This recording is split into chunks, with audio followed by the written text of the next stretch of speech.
ಇಂದು ಬಳ್ಳಾರಿಯ ನಟರಾಜ ಚಿತ್ರಮಂದಿರದಲ್ಲಿ ಗಂಗಾವತಿಯ ಶಾಸಕರಾದ ಗಾಲಿ ಜನಾರ್ದನ ರೆಡ್ಡಿಯವರು ತಮ್ಮ ಜೀವದ ಗೆಳೆಯ ಹಾಗೂ ಮಾಜಿ ಸಚಿವ ಬಿ ಶ್ರೀರಾಮುಲು ಅವರೊಂದಿಗೆ ಜೂನಿಯರ್ ಚಿತ್ರವನ್ನ ವೀಕ್ಷಿಸಿದರು.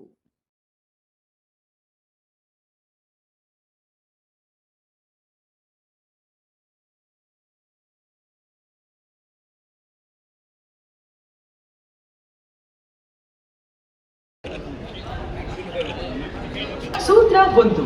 ಅನಾವಶ್ಯಕವಾಗಿ ವಾಹನ ಬಳಕೆ ಬೇಡ. ಸಾಧ್ಯವಾದಷ್ಟು ಕಾಲ್ನಡಿಗೆ ಮಾಡೋಣ ಅಥವಾ ನಾವು ಮಾಡ್ತೀವಿ.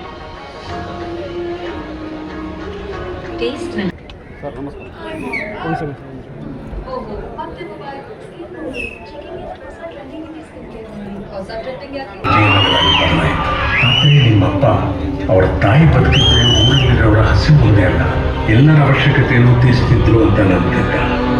ಮಗಳು ಹುಟ್ಟಿದ್ಲು, ಅವನ ತಾಯಿನೇ ಮತ್ತೆ ಹುಟ್ಟು ಬಂದ್ರು ಅಂತ